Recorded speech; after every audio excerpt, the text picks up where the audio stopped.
Long live the spirit of Tito Mboweni, long live. Long live the undying spirit of Tito Mboweni, long live. Amandla. Ayithameni hansi.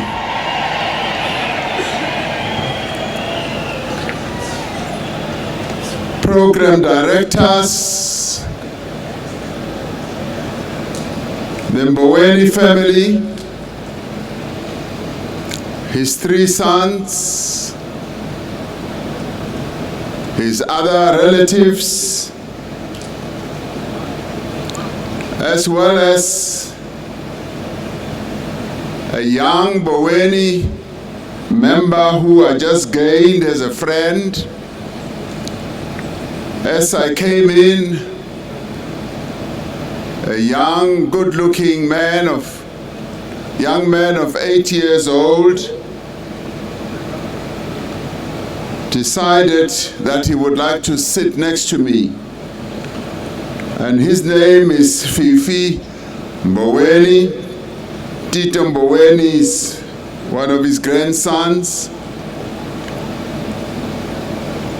And he also asked whether,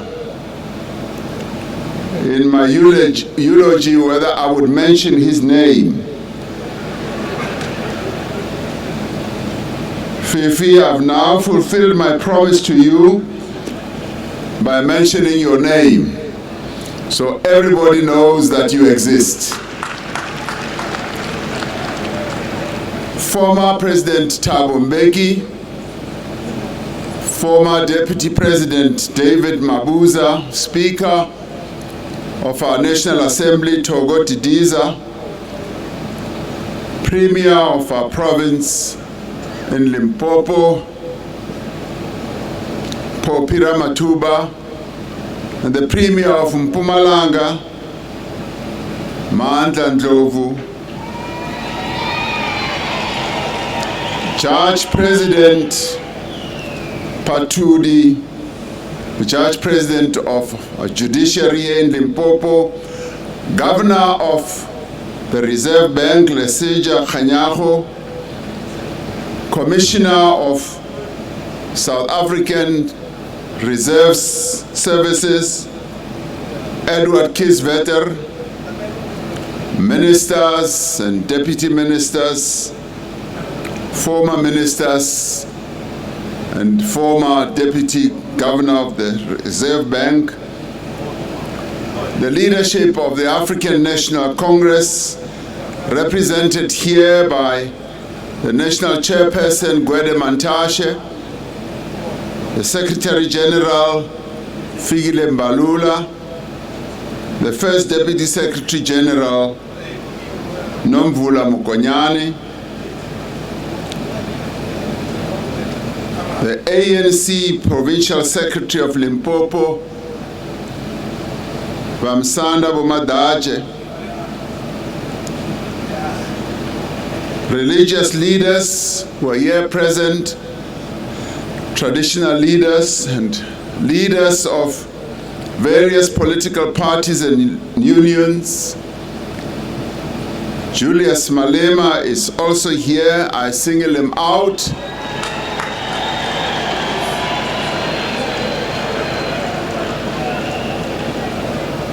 And bulabula yena iku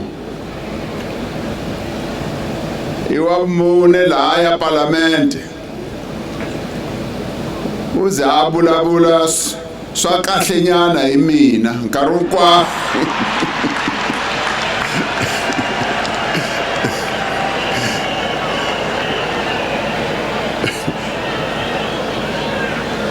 nkarwotala Muisa loyu utolovele ku rhuketela vanhu na mina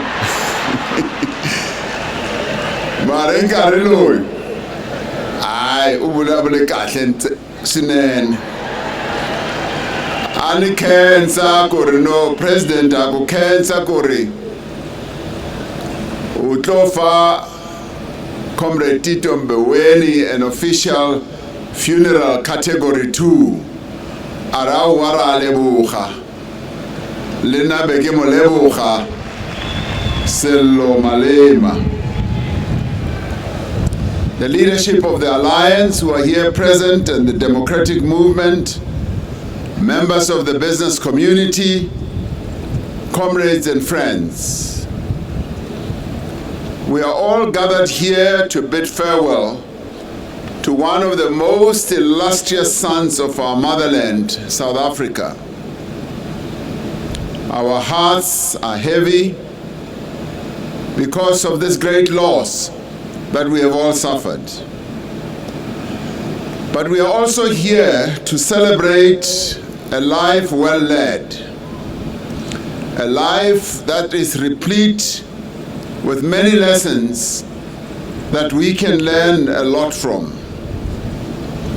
On behalf of the government of the Republic of South Africa and the people of our country, I convey my deepest sympathies and condolences to the family of Tito Titus Mboweni on the loss of their father, their brother, and their uncle, and their grandfather. I convey my sympathies to the leadership and the membership of the African National Congress, a movement that Tito served with integrity in exile during the journey to democracy and beyond. We have lost a respected leader, a friend, a comrade, a teacher, a mentor, and a compatriot. He was known by many names to many different people. Some knew him as Comrade Tito, Uncle Tito, Bra Tito, Governor 8, an erstwhile national breadwinner, unpaid impresario for the Lucky Star brand, the Tin Fish, and also more respectably as the Duke of Magoebaskloof. He was larger than life because he led such a big life and touched the lives of so many people.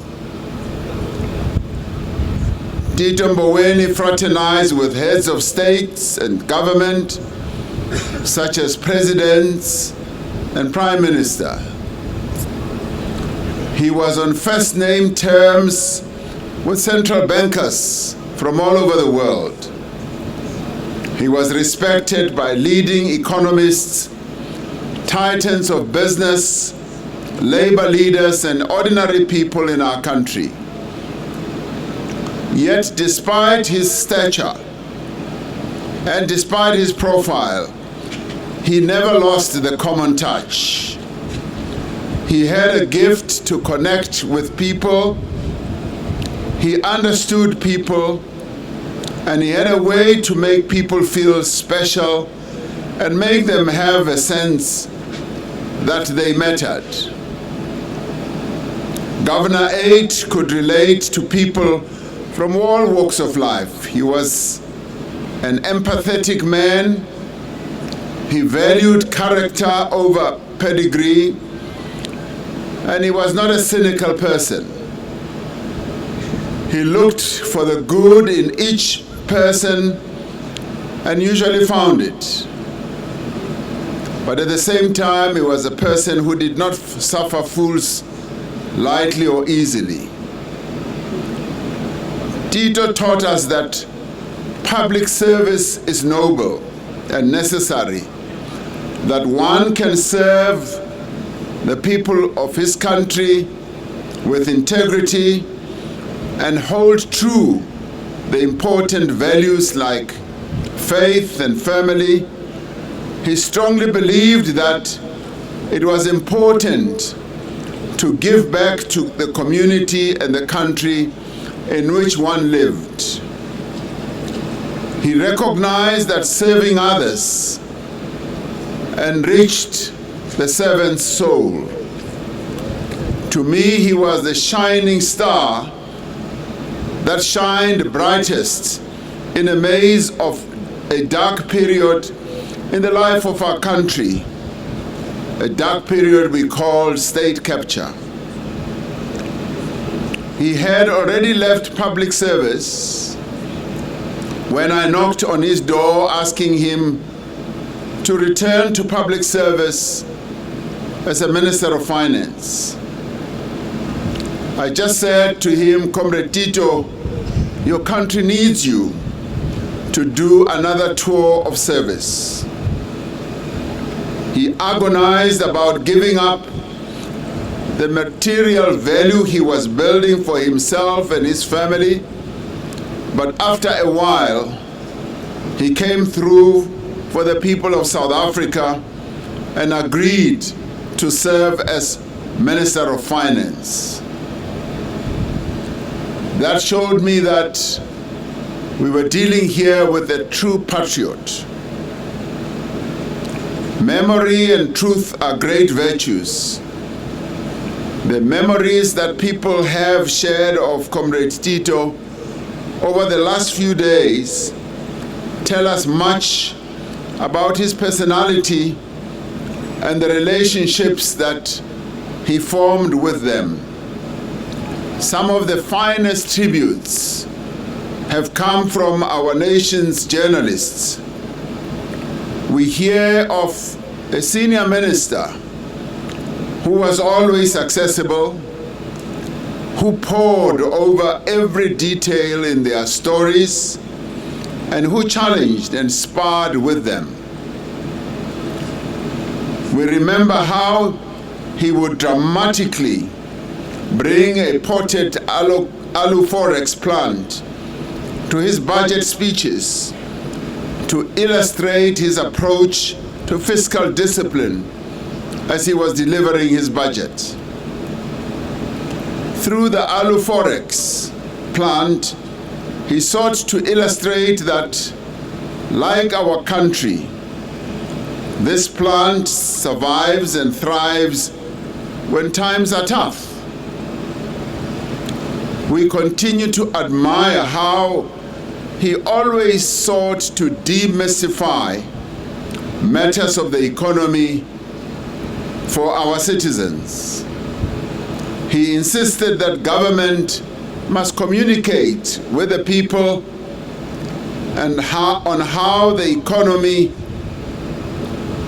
decisions that we take impact their lives. We will remember his aversion to a fleshy lifestyle. Tito Mboweni wasn't just incorruptible. He wasn't just an avowed enemy of corruption throughout his life in public office. In time, we will look back at those social media posts of Tito defending his infamous brown shoes that had seen better days before. I remember being photographed with him at my house as he was wearing those brown shoes. I was also wearing almost similar brown shoes. When the wave of criticism descended on his shoes, I immediately packed my shoes away so that I should retire them. I will look at them fondly and remember Tito Mboweni. We may then read what was perhaps the deeper meaning intended in all this, that when you hold public office, when you are entrusted with leadership, you must be of the people, not standing above them, not looking down on them. For Tito, when you hold public office, perceptions matter. Tito's enduring self-deprecation, availability, and humility belied an illustrious career. His remarkable life spans the history of our democratic journey. He was an activist in the struggle against apartheid. He played a formative role in the development of the ANC's economic policy as the ANC prepared to govern in 1994. As the first Minister of Labour, appointed by the father of our democracy, Nelson Mandela, he oversaw the construction of a new labor regime in our country that would reflect the values of our democratic constitution. During his tenure, groundbreaking labor laws were passed. He introduced legislation, as we had, on collective bargaining, the basic conditions of employment, labor relations, health and safety, and employment equity that have served our country well over nearly 3 decades. These laws fundamentally transformed the labor relations landscape in our country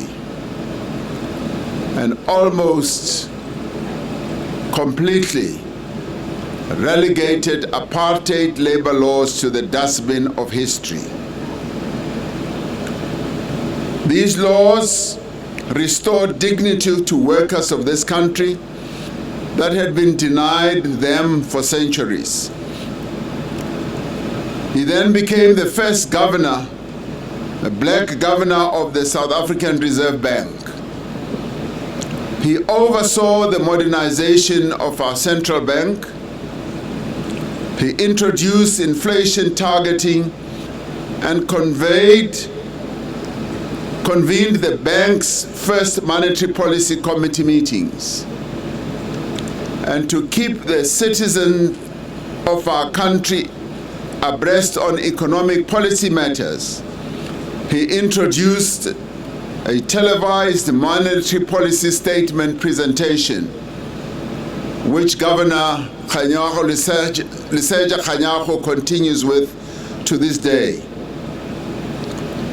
Later on, as Minister of Finance, he undertook one of the most difficult of roles. It requires someone of mettle, of real courage. It requires an ability to take difficult decisions and to withstand extreme pressures. In a country such as ours, it also requires someone with a keen understanding of the imperatives of development, social transformation, and the ability to redress the damage that was caused by the past. All of which must at the same time be matched by pragmatism. He often had to tell his cabinet colleagues that there was no money for their ambitious plans. As the national breadwinner, it was up to Tito to put things plainly. As a country, we are better off for Tito Mboweni's steadfastness and resilience as Minister of Finance. He championed economic transformation just as he championed fiscal discipline and evidence-based policy making.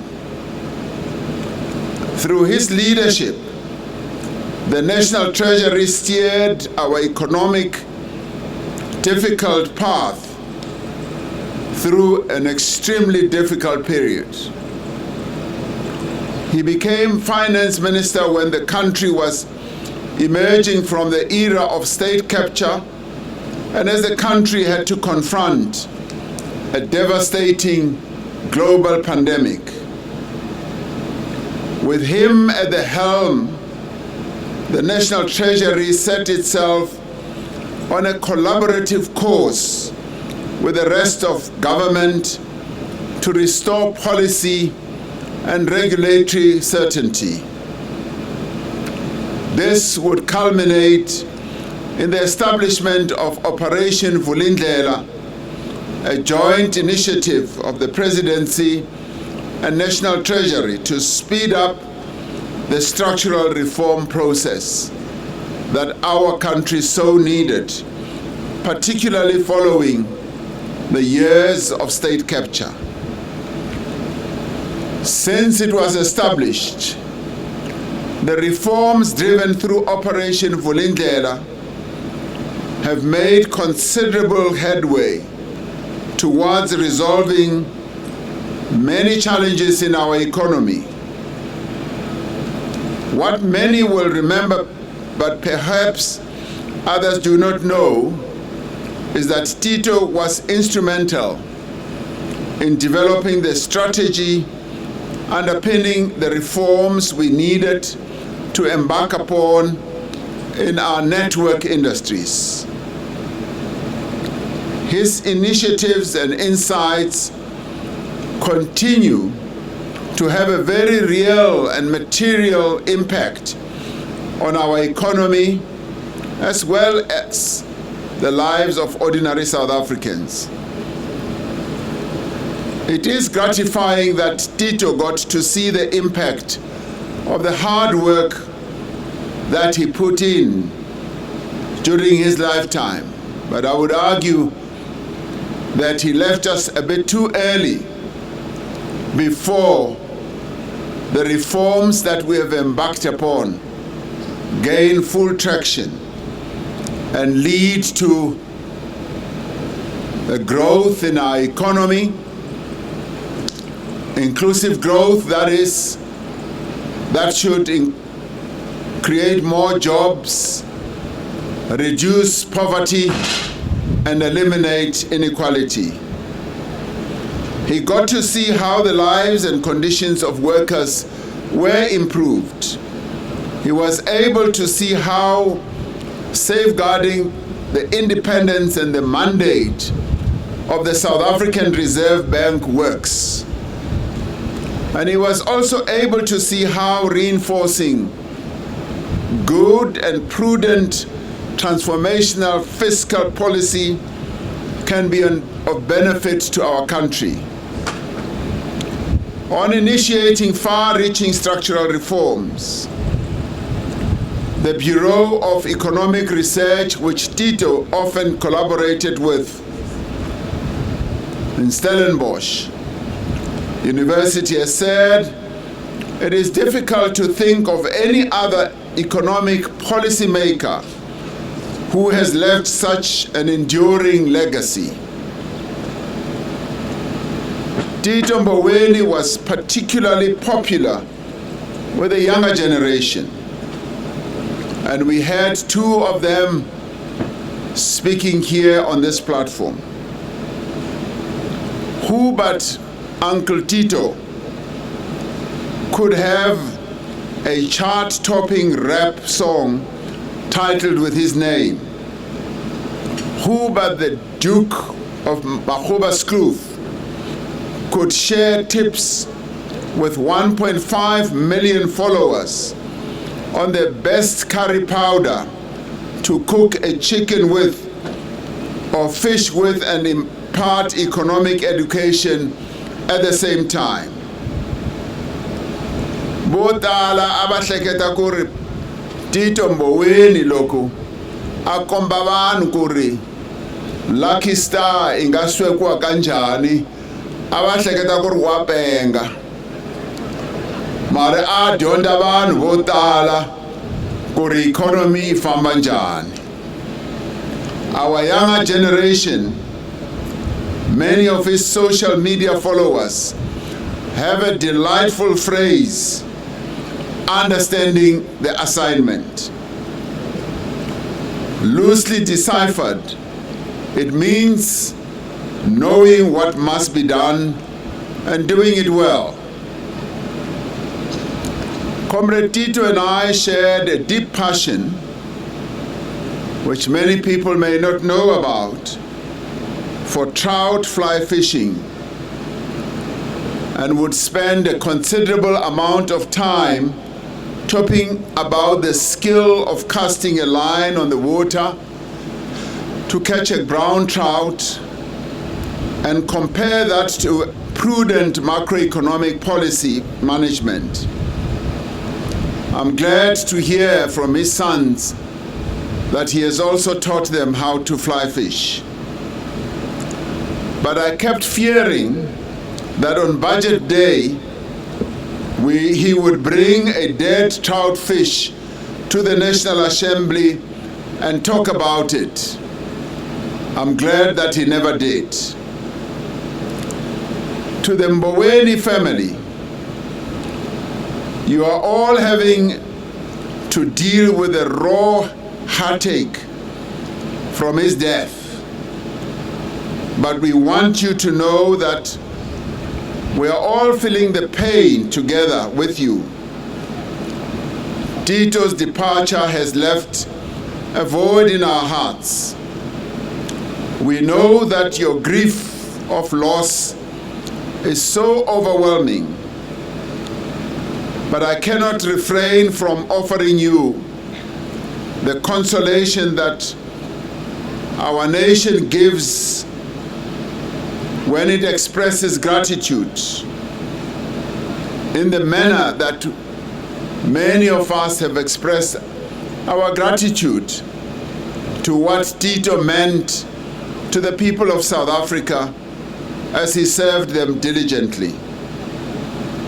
And I do hope that the recognition of the people of South Africa who knew him may assuage the anguish of your bereavement and leave you the memory of the appreciation many who knew him have spoken about, and the solemn pride that must be yours as a family that gave birth and nurtured such an outstanding son of our country. Comrade Tito, you understood the assignment. As we bid farewell, my dear brother, my comrade, my fellow fly fishermen, your legacy as a successful transformation person, from a freedom fighter to a businessman, to a central banker and to a politician, you were a true servant leader. You were deeply admired, and you were dearly loved by the people of this country. You did deliver on what was required of you. You acquitted yourself with dignity and with honor in the ANC, in government and beyond. You depart this world with that dignity, that honor, and that reputation intact. You did not disgrace or betray your movement or the people of this country. You were a credit and an asset to both your movement and your country. You leave at a time when what you started in the form of reforms are gaining traction and are set to catapult our economy to a higher level. You leave at a time when we have set up a government of national unity. A government of national unity that has brought together, in collaboration, 10 political parties that seek to work together to attain the key priorities that you yourself supported. You leave at a time when we will be holding a national dialogue which will bring our people together through their various formations, where they will come together and discuss where our country and our nation should go to. You live at a time when there is so much promise for the future of our country. And we can say, you, in more ways than one, worked for this moment. You worked and you made sacrifices so that we should get to where we are. You also live at a time when your movement is being renewed, when we are dealing with the challenges that have dogged our movement for the longest time. What you have done is the most we can hope for the leaders that will follow in your footstep. And this is the highest we should all aspire to be like Tito. Like Tito, we should strive to be the servant leaders. We should each aspire to do everything that our country asks of us. Tito Mboweni did do what this nation, what this country asked of him, and he did not disappoint. So we say, Comrade Tito Mboweni, farewell. Ufamba kahle mkhonto. Itahle ihlangana siku rin'wani. Rest in eternal peace. Nakhenza.